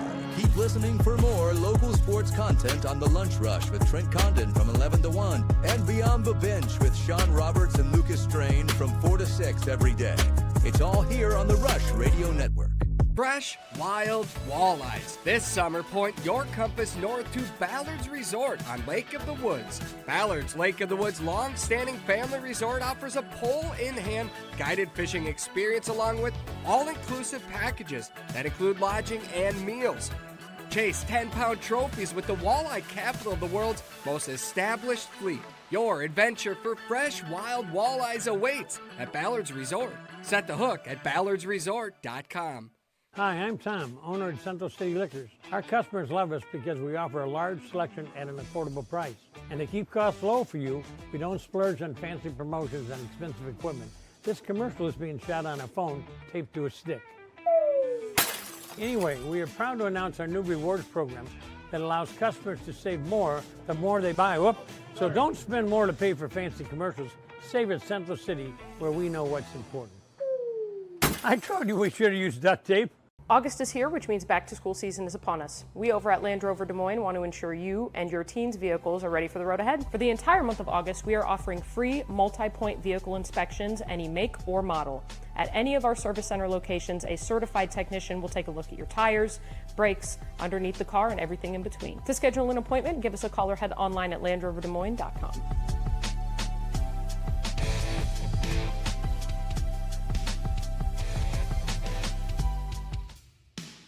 The Rush, presented by Willis Automotive, returns now with fresh sports takes and at least one unnecessary rant. Hey, the Iowa Lottery wants you to win up to $50,000 in the promotion game show experience. Enter non-winning The Price is Right scratch tickets into your VIP club account before August 25th for your chance to win cash. Any entries that weren't selected as winners in the first drawing will automatically roll into the game show experience strip prize, where a share of $10 million will be up for grabs in the game show theme competition with game shows like The Price is Right, Family Feud, and Press Your Luck. 2 winners from the Iowa Lottery promotion will get flown to L.A. for this prize with so much more included. You can find out more about this prize at ialottery.com. We're going from Knoxville Nationals back to the Iowa Speedway, which is coming off a successful weekend. We promised when we had him on a couple weeks ago, we'd have him on for a postmortem, and there's a lot to talk about. Welcome from the Iowa Speedway, Mr. Eric Peterson. Good morning. Did you just wake up for the first time? Did you sleep for like 3 straight days? Well, unfortunately not, because we started construction on Monday morning about 6 a.m., or I should say demoing for the construction. So it's just right back into it. So what's going? Oh, sorry, Ross. No. What's going on right now? What are they doing construction wise? Yeah, so specifically, they are taking down the safer barrier. So in order to access the track itself, there's a fence. There's a catch fence, of course, that surrounds the track. So to get all that heavy equipment down there, they need to remove safer barrier, crash wall, and the fence itself. So that's the first thing that started on Monday morning. And they're currently doing that right now. I can hear them outside my window. Safer barrier was one that I guess in my mind, you just go up there and you just pull it off the wall, right? It's just something that you just pull it off the wall. How long is it going to take? I assumed by now you were already breaking up the track. Not quite. So you have your two parts of the crash wall. So you have the interior and exterior, and in between those, that's where the foam pieces go. What is actually the safer barrier itself. So getting out, and there's a removal of each chunk of that safer barrier, which is a pretty labor intensive process. Not that it weighs a lot. It's just that you're in there and it's kind of specifically a guy hanging over, pulling all that stuff out. Then the machinery comes in. Is it something, Eric, that stuff gets set aside and then reused, or is it something that when it gets removed, it has to then be completely replaced with new product? No, so we do set that aside and use it. So we'll bring a couple semis down there and load that in there, store it on property. In fact, kind of a fun fact, when we had the IndyCar race here, because of the weight of the cars, they're a lot lighter than stock cars, we have to go through and remove every other safer barrier so that the absorption rate is appropriate for a lighter car in there. And then we put those back in for a NASCAR race just to handle the weight of the car. So how much time does that take? Well, it depends on how many people you have. So we, for that particular, when we had IndyCar, getting ready for NASCAR weekend, we just kept around a lot of our fire and safety workers and everyone on site. Now, if it's just a couple guys, it takes about 8 hours to get all of that stuff removed if they're just okay. That's okay. That in my mind, that's probably what I was envisioning when you said it started on Monday. They're still working on taking down the wall. I'm like, it's moving some foam. Yep, moving some foam and then taking the catch fence down itself so that we can get. I mean, we have a tunnel that allows access to the infield, of course, but that has a certain height restriction on it. So, and we need some heavy equipment down there. So removing the fence itself, and that's not all around the entire track, but it's on the backstretch, for example. That's what I was going to ask. On the east side of the track over there, so that way you're not bringing anything through the grandstand or around any of that other structure. Okay, and then they'll start. Do they actually have to break up the track? I mean, is this like what we see on when they're redoing a highway? They come along and break it all up and take okay, all right. Yeah, so that'll be one of the next steps on that is bringing in some really heavy equipment, right? And then they're breaking up all of that asphalt and everything underneath it, breaking that all that aggregate up, and then hauling that out of the infield and then milling that or grinding it up. We work really closely with Manats on that entire process. And Sunmount, one of our partners that's assisting with this project. So at that point, that'll just be constant movement, not quite 24 hours a day, but pretty darn close. Wow. So when you say it's not resurfacing, it's a brand new track. It's a brand new track, yeah. And I think that's a really good point to bring up is this is completely removing everything that we currently have, even the new pavement that we put down in 2024 for consistency purposes. So everything will be the exact same aggregate and asphalt for 2027. Okay, I'm no dummy, and in my real world, I work in the construction world. Now, when we had you on last time, we could kind of tell by your attitude that you knew something was coming up. To plan this, you had to know probably 3 months ago you were going to do this, right? I mean, to get everything scheduled and mobilized. Now you can tell us because it's official. When did you know that you were going to have to mobilize like right after the race? Well, we've been working on this for about a year, but we had to get many things in place just to ensure that the funding was appropriate to price this out. We needed to understand what all would be involved with not only the repave that we're doing, but we have so many additional projects that are happening on race weekend as well. So the repave is, of course, the big portion of this, but we're also doing major improvements and renovations to other areas around the track. So that kind of brings us to call it the latter part of the summer is when this was finalized and we knew for sure we were going to move forward, or I say like mid-June really. And once that happened, we had design development from Daytona, our Daytona team come out. We had the companies that are assisting with this come out so that we knew really call it July 1st that we were planning to do this. Okay, so you had to know on July 1 you were getting a NASCAR race again, then, right? I mean, that That's had correct. to be yes. Yes. Right. You're like, okay. So you mentioned the other improvements. So the big one is the track. Mm-hmm. What else is going to happen on the raceway and in the speedway area that fans are going to notice? Yeah, I'm really excited about this. So we had a pretty major announcements last week. So first off, we had the 3rd consecutive sellout, which was fantastic. Next year, we're racing on the 4th of July, which is that's a coveted date in our sport, right? So real quick, yeah. when you made the announcement, I called Ross. I said, hey, Iowa Speedway just got a NASCAR race. He's like, oh, that's cool. I go, yeah, the race is July 4th. He goes, cool. Then he goes, holy crap. I mean, it took him a second to realize that it was July 4th weekend. I'm like, wait, I thought they were going to get a race. They got July 4th? Yeah, it's a marquee date for us on the NASCAR schedule. So really, really proud of that. And then moving forward to the repave. So all of those announcements were made last Thursday, which carried a lot of momentum through the weekend. So that part was really fun. And those are some of the things that we were hinting at last time that we all spoke, those 3 items right there.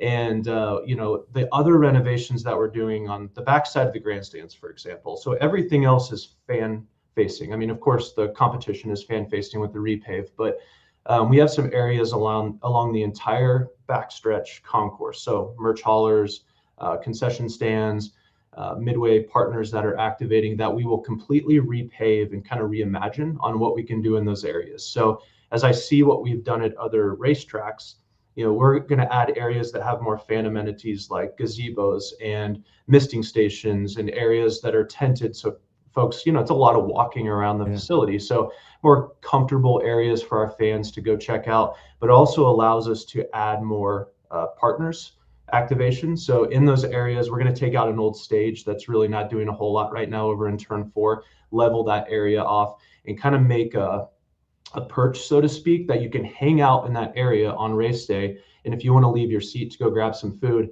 you can walk right up to the fence that overlooks the perch. And now you have a great view of the racetrack over on turn 4 and sit there under a tent, be cool, and have a really good time. That'll be a popular spot some days.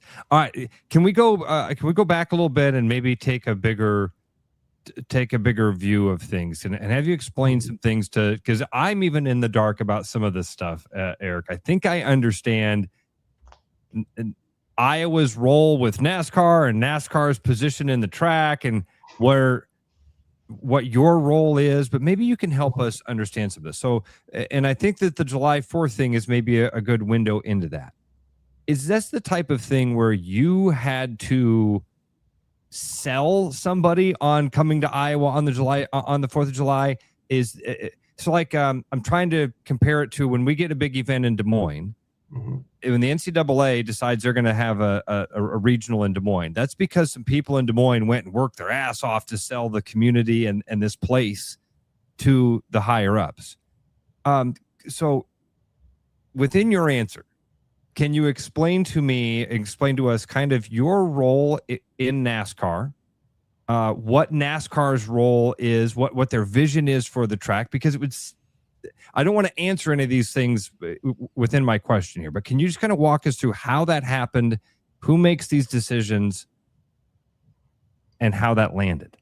Yeah, so I think the way to describe it is, just a few short years ago, we weren't even on the Cup Series schedule. So Iowa was a great racetrack. We had IndyCar racing, we had secondary series, but the Cup race wasn't even occurring here.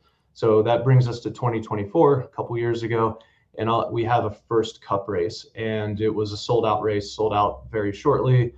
We have partners on board like Iowa Corn, and brings us into 2025, another sellout. So these things start kind of clicking at Iowa Speedway, where we're just getting a lot more attention on a national and international level. And there are a lot of different factors that are involved in that. Great fan turnout, great partners, and then the atmosphere of the track as well, and then high TV ratings. So and then we get to 2026, we have looking at, okay, if we continue to be successful at this racetrack, that will just inherently set us up for a good race date in 2027 and beyond. So I think a couple of factors go into that is what I just described, and then what are we strategically looking at in the future to continue to improve the racetrack, to improve the product, to improve the fan amenities. And that date was one that was tossed around. I don't have a heavy hand in what the date or what the scheduling is. We have a team that does that, working with the France family, working with Daytona, and working really closely with our broadcast partners. I think that is they have major input on what the race dates and where those race dates occur at. So I was approached about the July 4th date several months ago, and I thought, oh yeah, of course, if we have an opportunity to do that, we'll throw a hat in, and we will be determined to go all in on this and make sure that here's a plan of what we would do if we had a July 4th race date. Here are some of the activities we would do. Of course, we'll have to have fireworks and everything like that. So we just all work really closely together. I'm asked for a lot of input from our team in Daytona through the broadcast partners on how that would work for our fans, primarily for our partners like Iowa Corn is a great example. So it's really on me to have those types of conversations. And I can't talk to every one of our fans, but now I've been here a couple of years, and I do talk to as many as I can. I have an idea of what may work and what may not. So for example, an early spring race would present some challenges for Iowa Speedway, both from a farmer's perspective with planting, weather perspective, and then a late fall race would present some of the same types of issues with harvest. Yep. College football, for example, we really don't want to be competing with Iowa or Iowa State. So all those factors go into it. So when you look at the window of racing, that's really ideal for Iowa Speedway. We're talking June 1st through, call it mid-August, maybe before the state fair. And we've been able to land in that window each year. And then now, of course, the July 4th for next year. So is there a possibility, I mean, if it goes off without a hitch, that July 4th could be the staple for Iowa Speedway? Or is that always in flux? It was Chicagoland last year. I don't know if it was the year before, but could it be like, hey, you guys did this right, July 4th is your spot? Yeah, I think anything is possible. So so many, again, additional factors to even what I've just described go into that with, are we adding new tracks? We've added the Navy base and Chicago Street Race and the Clash, and all these factors go in there. So I'm always open to that conversation, as you can imagine, and we will put on the best show that we possibly can to ensure that we continue to, even if it's not July 4th, but be within that range that's ideal for our fans and our partners.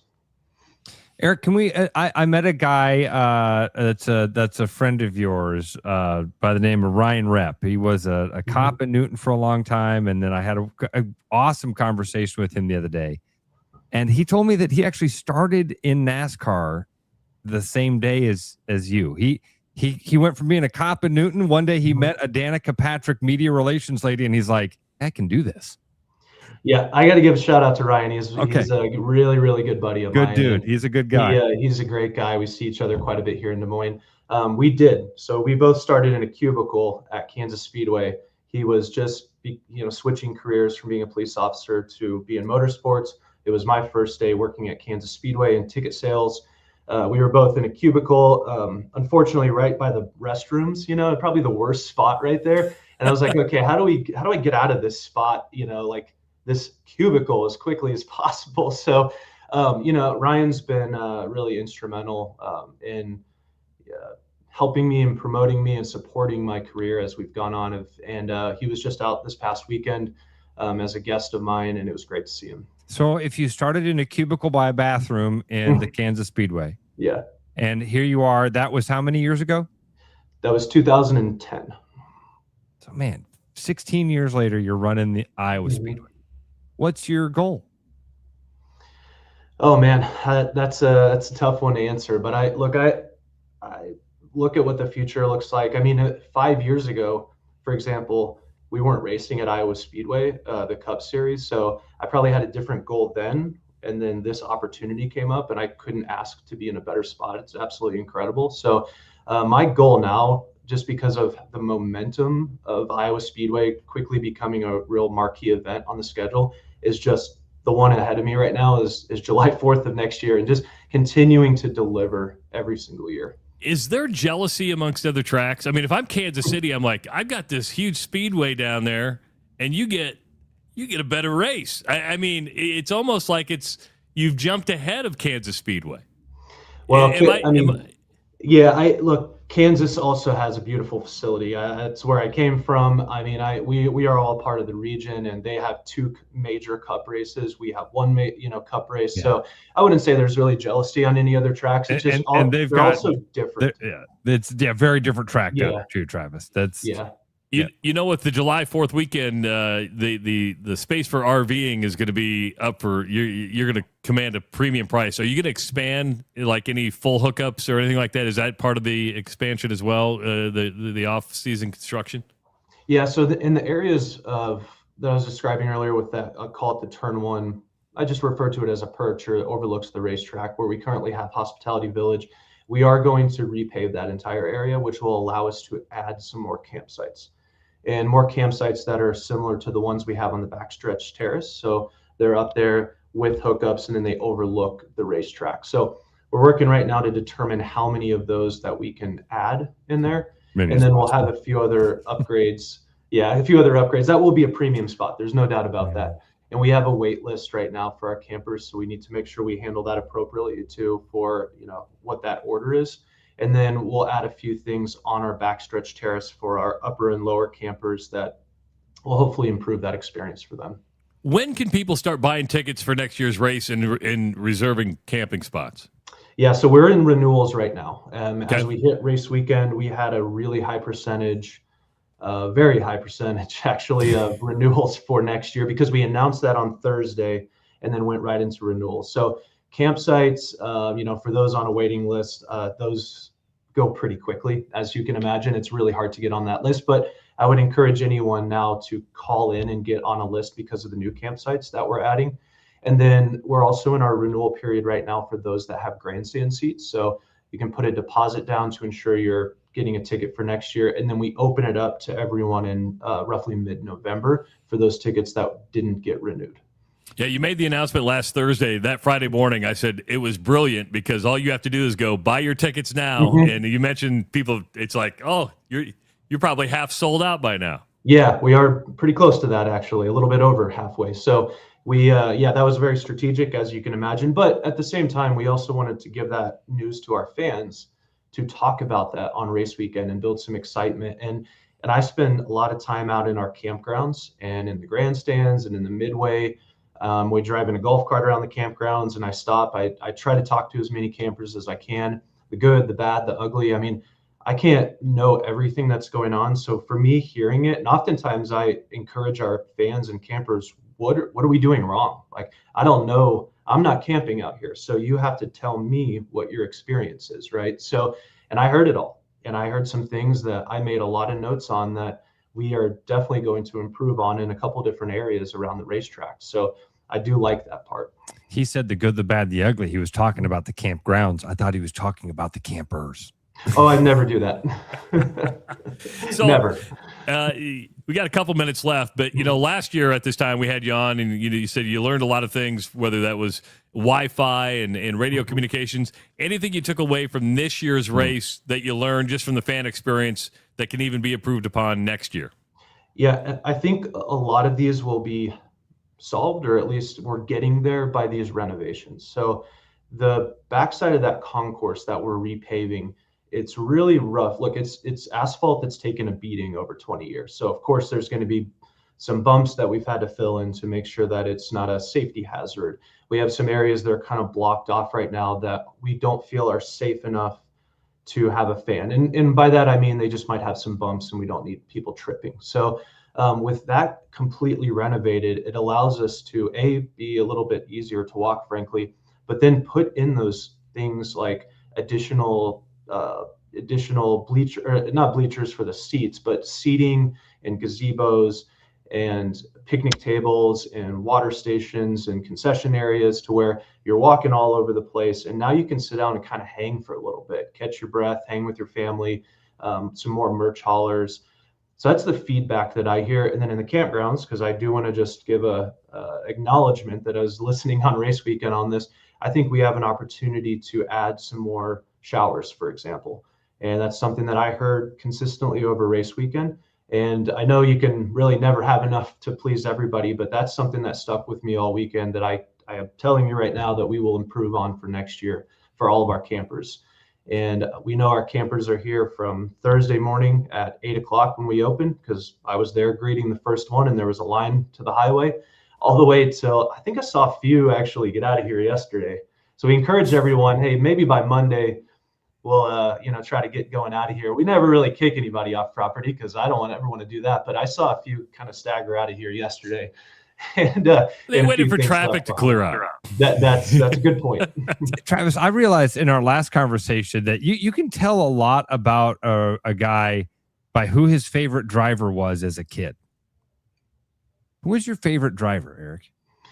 So again, I'm not supposed to be biased on this, but I will say that I think a couple, I'll say two. One is Richard Petty, just because my dad is just a massive Richard Petty fan. And that was when I was a young kid, hearing my dad talk about Richard Petty. But as I got older, I went to school at Emporia State in Kansas. And so Clint Boyer is always going to hold a pretty special part for me. So he was driving the iconic Jack Daniels number 7 truck.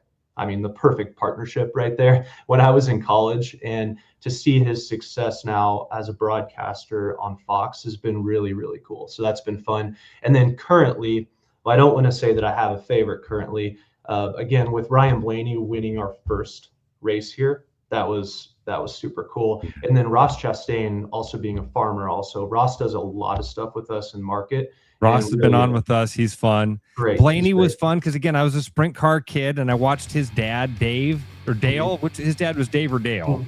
Yeah, Dave. Yep. Dave, and then Dale's his uncle. So that was fun to see Blaney as well. All right.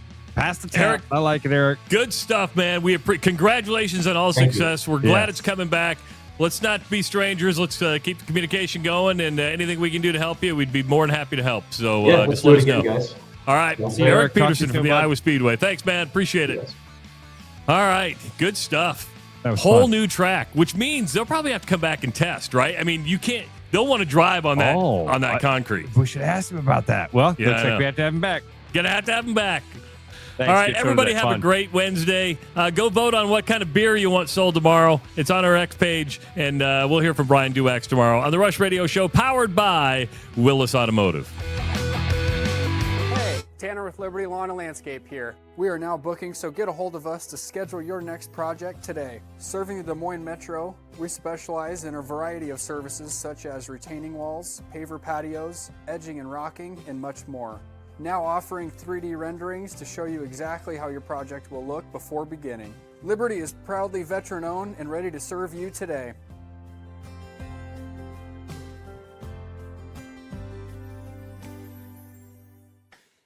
Start spreading the news, 'cause it's time to buy booze, and there's only one place to be. You can see all your friends, the good times never end, unless you're just loitering. It's Central City, we can... Hey, Tanner with Liberty Lawn and Landscape here. We are now booking, so get a hold of us to schedule your next project today. Serving the Des Moines Metro, we specialize in a variety of services such as retaining walls, paver patios, edging and rocking, and much more. Now offering 3D renderings to show you exactly how your project will look before beginning. Liberty is proudly veteran-owned and ready to serve you today.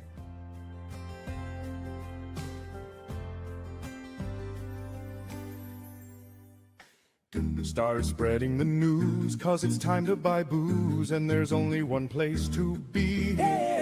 You can see all your friends, the good times never end, unless you're just loitering. It's Central City, we can make your dreams come true. No guarantee your dreams will come true. Central City, all this booze is waiting for you. Look at all this booze. The World Cup is heating up, and so are we at Willis Nissan. This July, you can score big with 0% on the rugged Frontier, the practical and fuel-efficient Murano, the full-size Pathfinder, and the compact and modern Rogue. And with up to $5,000 in available customer cash on these models, the savings are even better. So stop into our showroom or head online to willisnissan.com today.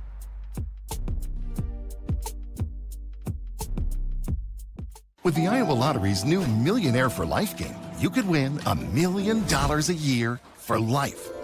That could make you a My Dream Job is No Job Millionaire. A front row tickets to every show millionaire.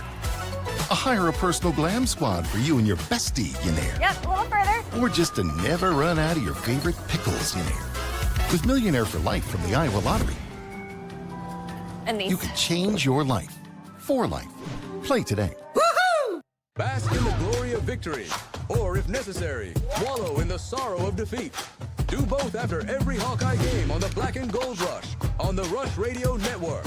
Hi, Noel from Fiscus Jewelers. Thinking about popping the question? Take their breath away with a diamond you can trust. Rare and forever natural diamonds. Thoughtfully selected and pre-screened using advanced technology. If you don't see exactly what you're looking for, we'll custom design it together. Our experienced team is here to help you create something truly meaningful. And let's not forget about the guys. We proudly offer the largest selection of men's wedding bands around. Fiscus Jewelers, your jeweler for life. Don't settle for less. Get more of what you want with new Power Water from Powerade. More electrolytes, more flavor, and zero sugar. Do it again, make it a 10. I got the power. Finally, a fitness water that gives you power for more. Powerade Power Water. It takes more. There's more Rush coming up now, but stay tuned to the Rush Radio Network for the Lunch Rush with Trent Condon from 11 to 1 and finish your day with Sean Roberts and Lucas Train on Beyond the Bench from 4 to 6. Only on the Rush Radio Network.